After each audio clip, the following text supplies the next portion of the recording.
Welcome to the world of autonomous driving. Is this the future of what cars look to be? I came across a story, a person who had traveled to Italy and decided to take a rental car by Hertz and drove around for a period of time, as many of us do as tourists. And I find it fascinating because I was in Italy a couple of years ago and I know exactly what it's like to rent cars there, to drive in Italy. The drivers are very intense. They don't leave you a lot of space. And certainly a lot of us rely on technology like autonomous driving or even specifically GPS to get you around. And that's exactly what had happened with this person named Jackie, who was down visiting in Milan and was looking and doing the sightseeing that a lot of us tend to do when you're in Italy. I mean, when in Rome, so to speak, but she wasn't really in Rome, but it's another conversation piece. But the point is, she had been down there visiting and it was time to go home. So of course, like a lot of us, we're always rushing at the last minute. It seems like there's never quite enough time when we're just trying to get the rental car back and we're just trying to find the quickest route there. We use the technology, autonomous driving. Sometimes you might use Ubers. In some cases like this, GPS is your friend in some cases. But such is not the case here because it looks as though what had happened was there was this area in Milan that was more or less closed off for driving, at least anyhow. And there was a bunch of people, all kinds of young people, old people that were walking around. But this Jackie was very much in a rush to drop off the car at the rental place and get back on her merry way. And sadly enough, her GPS took her through a route that actually probably was slightly prohibited. Now, she had commented about this before. This was a bit of an issue as far as getting the car back and then getting a bill because she knew she went in an area that was prohibited. She knew there was going to be a ticket in the mail. But like a lot of us, you just pay the piper later. So there's a lot of us, kind of look at this case and you say, well, do you even need to pay it? I mean, I had scenario as well in when I went to Italy and we rented a car. It's actually in some cases very nerve-wracking and anxiety-inducing to rent a car there. Well, for one thing, you don't even realize it until you travel there. You need an international driver's license. Did you know that? Most people just go there and assume, hey, I've got a driver's license, I should be good to go. But that's quite often not the case. See, driving in Italy has a whole new series of challenges. You need international driver's license, depending on the country you're coming from, but a lot of them you do. So that just doesn't mean your regular garden variety driver's license. As a matter of fact, word has it that they can actually pull you over there, confiscate everything, give you a big roadside ticket, and create all kinds of havoc for you. That's the last thing you need when you're heading home is to be, to be bothered and trying to deal with this chaos here with, the local popo. And, that's just what can happen. So in Jackie's case, she had gotten her car, realized she went through an area, almost anticipated a ticket, and then lo and behold, departed and received another ticket. Well, half the problem was who's paying the ticket? Who am I paying to Hertz? Am I paying the ticket to the authorities? I think there was some confusion there. From the story I came across was that this GPS took her somewhere out of the way into a place that was highly congested, that was very touristy, and then unfortunately wanted to put the ticket. Okay, that happens. She knew that there would be a ticket coming to follow, but just wanted to get home. And I was in a very similar boat. I rented a car when I was in Italy a couple of years ago, and it was a very stressful time. Stressful picking it up. You walk in there, most of them weren't speaking my language, and certainly I'm in their country, but I couldn't speak Italy and Italian, and I was doing my best to try to navigate that. But even on departure and dropping the vehicle off, it was tough to get. There was big lineups. You're standing in a busy, hot, sweaty space because, I was there in the summertime and a lot of these cars, of course, are coming back and a lot of people are coming and going, renting, dropping off. And that's where we were at. It was chaotic and from my take, it didn't seem like they had enough staff there. Most of them don't speak our language and they shouldn't. They're in their country. But I found it very challenging, very stressful. And then to top it off, somebody backed into our car. Now we had a smashed tail light and we had to somehow communicate that and what happened. Now the fortunate part is we bought the extra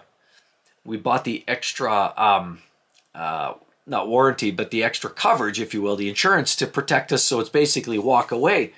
But on the front end, because a lot of times I've heard, and there's people that said they didn't have their international driver's license, they also charge you a significant upgrade cost as well, just so that you can rent the car. But you don't really know that unless you really research it or you know from history. You basically go in there and you're like most people, Americans, Canadians, go to rent a car in Italy and you find out the hard way. If you don't have your international driver's license, now you are snookered. And I felt kind of snookered, if we're being honest with you. So what I learned out of this is, you've got to have a safe place to drive. You've got to navigate your route, pre-survey your routes. Because if there's one thing that I found out here was the GPS and the technology that we rely on each and every day to get us around. I mean, Italy is absolutely, it's full of twists and turns and roads and it is busy there. And so without GPS or some sort of electronic nannies to help us navigate, it can be a very, very stressful time. But see, as we as we transition into this new world of electrification and automation, a lot of people say a lot of these automated vehicles are great. But guess what? I came across another fun story. And you want to know automation? Well, I actually saw a couple years ago, there's a gentleman here kind of in my area. He decided to use the automated cruise control system that Tesla had. He literally went to sleep. And the funny part was he made front page news. That's right. People were taking pictures of this guy in the driver's seat with his seat fully reclined, going to sleep, letting the car drive him home. Well, hang on now. That sounds like a recipe for disaster, doesn't it? But see, this is, I don't know how simple, I guess, some people are when they make these assumptions that these automated cars are going to take them out of harm's way. They're going to drive them down the road. Well, that'll only work so far, right? I mean, we have these cruise control systems that can kind of speed up and slow down. And, a lot of times there's lane keep assist. And so a lot of people assume that those programs will keep the vehicle front and back, left to right, and everything's good. And now, of course, with navigation, it'll find your route. It'll take you off the side roads and life's good. But it doesn't always work that way. And this autonomous driving has led to numerous accidents. I remember, when Tesla first came out and their automated systems and people were trying to rely on this, and these things were allegedly, anyway, what I heard, it seemed that a lot of these vehicles were just crashing into buildings and getting into collisions left, right, and center because the systems weren't totally dialed in. I guess things are better now. I don't know if that's something I would put a lot of faith in. But again, recently I came across another story where a person was ripping along in their Cybertruck. Go figure. Probably in a rush to get it in the garage to get out of sight so nobody sees them getting in and out of this thing. But that's another story for another day. I mean, Cybertrucks aren't selling. Nobody wants them. And it's kind of that ugly, stepchild, right? You got to almost feed it with a slingshot. But that being said, there's this person that was ripping along in their Tesla Cybertruck. The police pulled them over, and word has it, they said, hey, you're speeding. But they actually got off with a little bit of humor, joking, and a little ha-ha with the police officer that said, you know what, if there's one way to get out of a ticket, it's a little bit of humor. So it sounds as though a little bit of BS, a little bit of laughing, and ultimately they got off with a warning. But see, all of these stories, they sort of all come together into a convoluted picture that we all start to realize what the future of driving these autonomous and automated systems actually look like. And a lot of it, I don't know. I mean, when I went to Italy, I'll be honest, I needed the navigation systems because I would be lost. We went to, you go to Rome, it's chaos. You go to Venice, it can be chaotic. Although most of that's walking around in Venice. But there's a lot of places that if you don't know, you don't know. And you rely on those systems. But when those systems fail you and those systems don't work as planned, then it's like some of these people, like this Jackie, you get a ticket when a GPS system tells you and takes you down a road that you shouldn't have gone. Or this Tesla drives. And have you heard about some of these new systems, the Mad Max system that Tesla's incorporating? where it'll literally go full ballistic speed just to get where it's got to go. Yikes. Talk about a recipe for disaster, right? I don't know, but you know what? At the end of the day, a lot of these new cars and SUVs and trucks and electric vehicles are even worse for this because it all seems to incorporate with all the technology.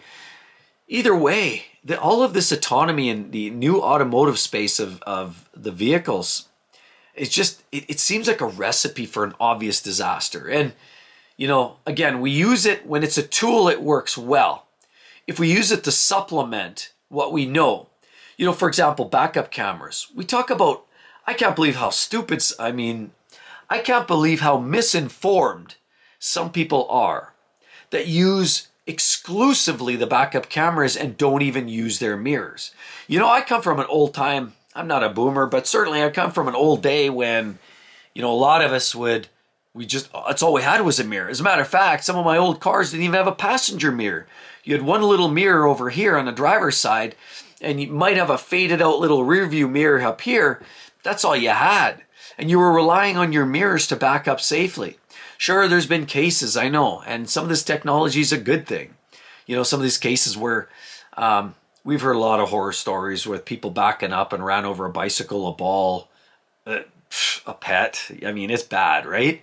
But this backup camera technology is great as a supplemental. See, here we go, more automation, and yet people, in all their infinite wisdom, put all of their faith and trust in these automated cruise control systems, automated backup camera systems. As a matter of fact, since 5 years, 6, 7 years ago, it all became mandated that every car in, say, Canada, for example, had to come with a backup camera. It was not an option up for negotiation. So every OEM had to incorporate that, the wiring and the camera and the technology behind that. But now what you do are you're creating a society of idiots that rely on this technology, backup cameras, all of these cameras, 360-degree cameras, these automated cruise control systems, and people are relying on that. And at what point do you cross a line of this is a great tool and I like to supplement my mirrors and my cameras and work with that all together, to I rely exclusively on this pedestrian warning system to stop me if there's somebody in my way. Or I rely exclusively for this backup camera to actually work for me and prevent me from driving over something I didn't want to drive over. See, this technology right now, it's wonderful when it works. But people are getting too reliant. And like this case in Italy, and I can attest, there's so many situations where people are almost under duress and they're stressed out. They just want to get while the getting's good. The policies, the procedures of rental cars, and I won't call it Hertz. We rented through another rental company. It wasn't Hertz, I don't think. But they all have their own policies. And honestly, we're in a different country, so it's up to us to become educated. But some of these policies, procedures change. And unfortunately, when they communicate, a lot of times I find them trying to communicate in different languages, and I'm not picking up because I'm kind of nodding and waving and looking like a stupid idiot, like a Cheshire cat, just trying to agree with them just to get on the merry way so I can grab the keys and just go to my hotel. A lot of times we disregard the warnings. A lot of times we don't do our research in advance. A lot of times we just simply rely on the technology. Here's a GPS navigation system. It's incorporated in the car. Life's good. We rely on that, right? I don't know. We've all relied on some of that technology over the years to try to get where we got to be. Again, Tesla has so much new tech. All of these EVs have so much technology. Even garden variety ICE vehicles, the few that are left, have technology now that are there to try to keep us between the lanes, keep us from running into other people, keep us from backing up over toys. And those are the things that we all get so reliant on. And I can't help but say, look, enough is enough. And this autonomous driving, this GPS, this navigation, these cameras, these sensors, they're all great. But the problem is we're raising a society of people that just don't have a clue. See, if you go back 20, 25, 30 years ago, a lot of us come from a place where we relied on our mirrors. We shoulder checked. We did a 360 walk around a car before we backed out of the driveway. See, we took policies, procedures, And a lot of it was administrative.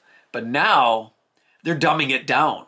A lot of these societies now and these OEMs are now dumbing it down to almost make it foolproof, but yet accidents are still happening at the same rate. Have you seen the accident rate in places like Italy? It's absolutely mind-blowing how many accidents there are there. And you know what? They have all the latest tech. A lot of those drivers are using the newest technology, lane keep assist, pedestrian warning, auto braking systems, cruise control. I mean, all of that's there, but yet they still have the accidents that they've always had. As a matter of fact, I was pulling up some statistics recently, and it seems like they're trending upwards. Now, serious collisions, like fatalities, not so big in Italy because most of the collisions are bumps and bruises and scrapes and bangs. So, a few sore necks and a few scraped bumpers. That's usually what you're getting there because most of the accidents are at a lower speed. But that doesn't change the fact that we rely on this technology too much. And if there's one thing that I can say, certainly more so in North America, now we go over there and we see, we're trying to adapt into a new society, a new country, and we're trying to convert ourselves for 2 weeks, 3 weeks. And in doing so, we're relying on this technology like GPS and navigation systems. And guess what? It just doesn't always work. They're great tools, but too many of us are relying on this modern day technology to actually get us around. I don't know. You tell me what you think, everybody. Here's my take on the future of the automotive space. We're raising a society of dimwits, and I'm in one of them because I'll be the first to admit sometimes I'm guilty of just utilizing the backup camera. Now, my old truck, I don't really have a backup camera, but if I'm using a rental or somebody's other cars, someone else's car that has a backup camera, I'm probably relying on that. But I'm still, fortunately for me, because I'm kind of old school, I still do that 360 beforehand. So I don't totally take it for granted, but I have, and I can see how we can get to that point. But anyway, I'd like to hear your thoughts down below. Where the future of autonomy going with these cars? I'd like to hear your thoughts, everybody. But at the end of the day, I don't know. I think we're just raising a society of people that are just not paying attention. Anyway, hope to see each and every one of you all real soon, everybody. See you then. Bye-bye.